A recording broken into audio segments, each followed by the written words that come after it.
Llamamos a Luis de la Corte, profesor de la Universidad Autónoma de Madrid, experto en seguridad nacional e internacional y en estudios estratégicos. Luis, ¿qué tal? Buenas noches. Hola, buenas noches, Ángel. Oye, siempre que te llamamos profesor es por malas noticias, por malas perspectivas o porque algo está ocurriendo. ¿Cómo está el mundo, no? Bastante revuelto, sí, bastante revuelto. ¿Te atreves, Luis, a vaticinar cómo puede evolucionar esto o es impredecible?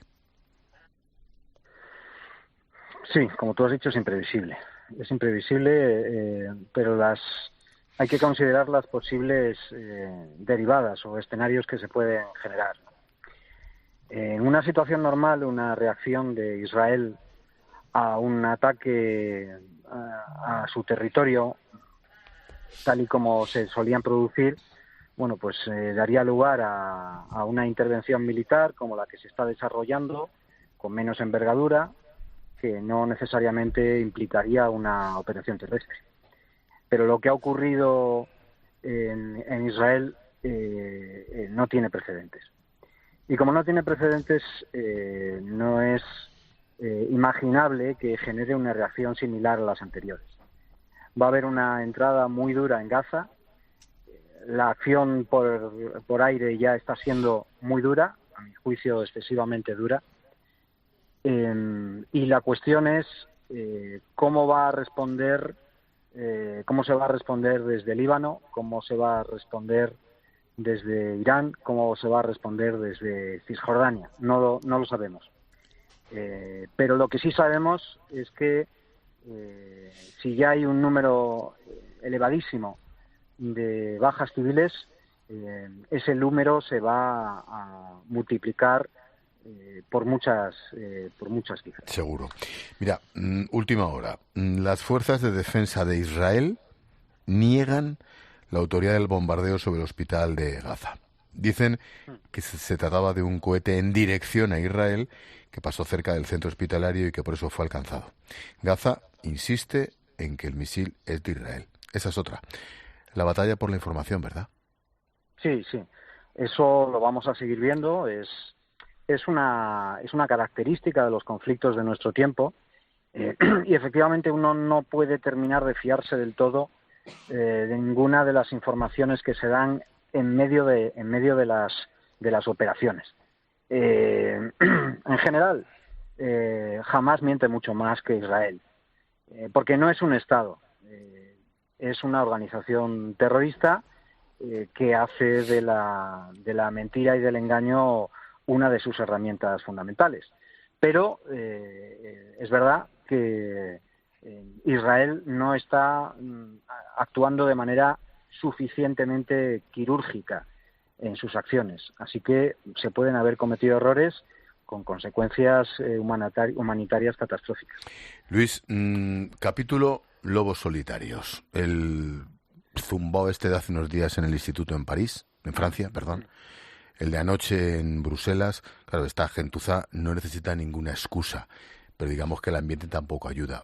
Hay que estar especialmente alerta.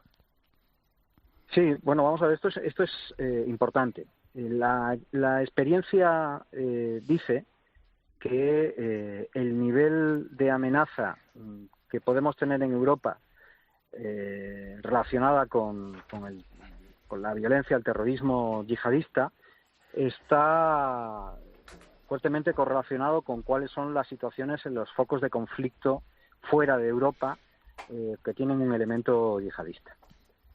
Cuando Daesh perdió poder territorial, inmediatamente el número de atentados en Europa se redujeron de forma drástica.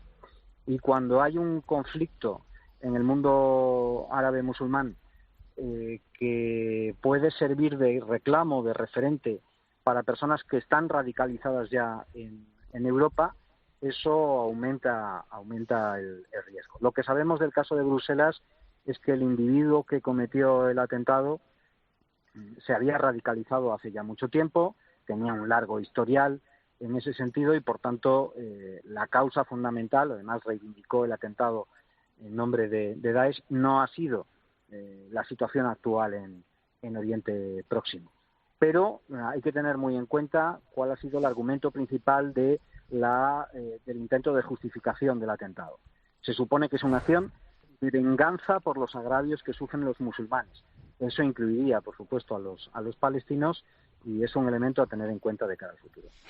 Me acompañan Maripau Domínguez y Agustín Peri. Peri, aquí el amigo en ABC alguna tercera ha publicado, ¿eh? Cierto.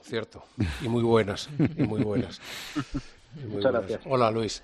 No, yo quería preguntarte, si no tienes la sensación de que jamás en esto que ha provocado como grupo terrorista que tú muy bien has definido, aunque a otros países aquí les ha costado algo más, ¿no crees que es un peón de alguien? Es decir, que una situación como esta en la que parecía que Israel se estaba acercando a llegar a acuerdos después de los que firmó auspiciados por Estados Unidos, ¿no? Los acuerdos de Abraham, que estaba más cerca de Arabia Saudí, que estaba más cerca de llegar a una entente con determinados pesos pesados de Oriente Próximo, que esta situación puede venir provocada por países externos y no tanto o que Gaza en realidad o Hamás sea más bien el peón o el arma, el ariete para desestabilizar la región, ahora que parecía que estaba más cerca, no de la solución, pero sí más cerca de llegar a algún tipo de entente.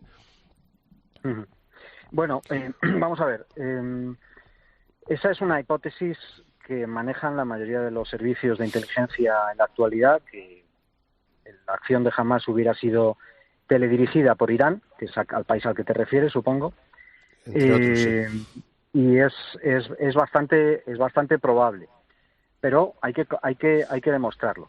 Es decir, Hamás tiene una relación muy estrecha con Irán. Las capacidades de armamento las proporciona Irán desde hace bastante tiempo.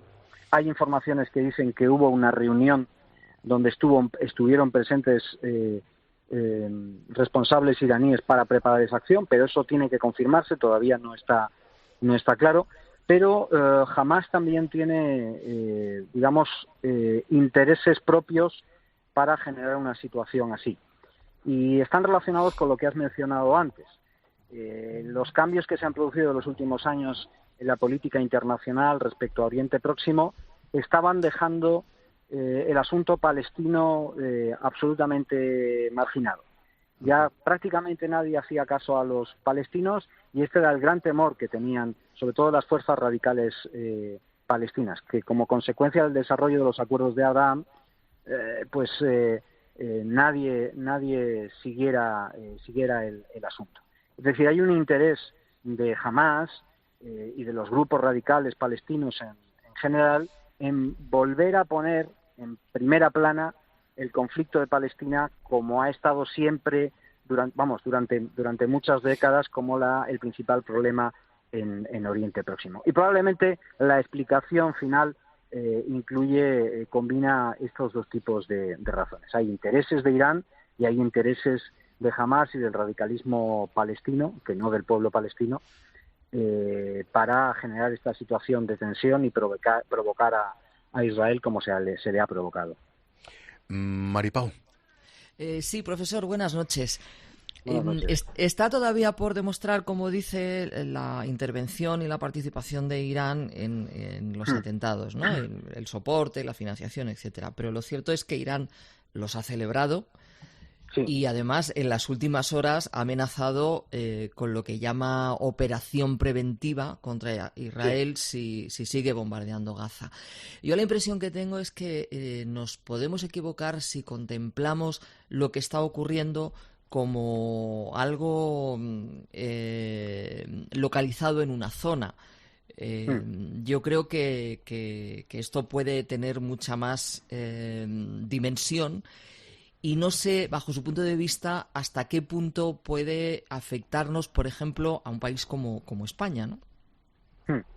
Ese conflicto. Sí, claro, puede afectarnos y nos afectará más en la medida en que se internacionalice más. Es decir, si realmente las declaraciones iraníes van más allá de la pura retórica y del apoyo simbólico a Hamás, aparte del financiero, que ese no hay que comprobarlo, ese está comprobado. y el militar, que tampoco hay que esperar a comprobarlo porque está comprobado, ¿no? Pero si va más allá y se involucra directamente, naturalmente la comunidad internacional tendría mayores tensiones que las que ya hay. Estados Unidos se posicionaría, ya está posicionado a favor de Israel, como siempre, pero se implicaría mucho más en el conflicto. Eso generaría tensiones en la Unión Europea, y aparte de las derivadas que pueda tener en términos de avivar el radicalismo en Europa, tarde o temprano España, como Estado miembro de la Unión Europea, pues tendrá que tomar posiciones. Con el gobierno que tenemos, en donde hay facciones distintas que expresan valoraciones completamente diferentes del asunto, pues nos pone en una situación bastante incierta. Menudo papelón, por ser diplomático lo del incierto. Luis de la Corte, profesor de la Universidad Autónoma, experto en seguridad nacional e internacional y en estudios estratégicos, como siempre. Gracias por la clase particular, Luis. Un placer. Buenas noches. Chao.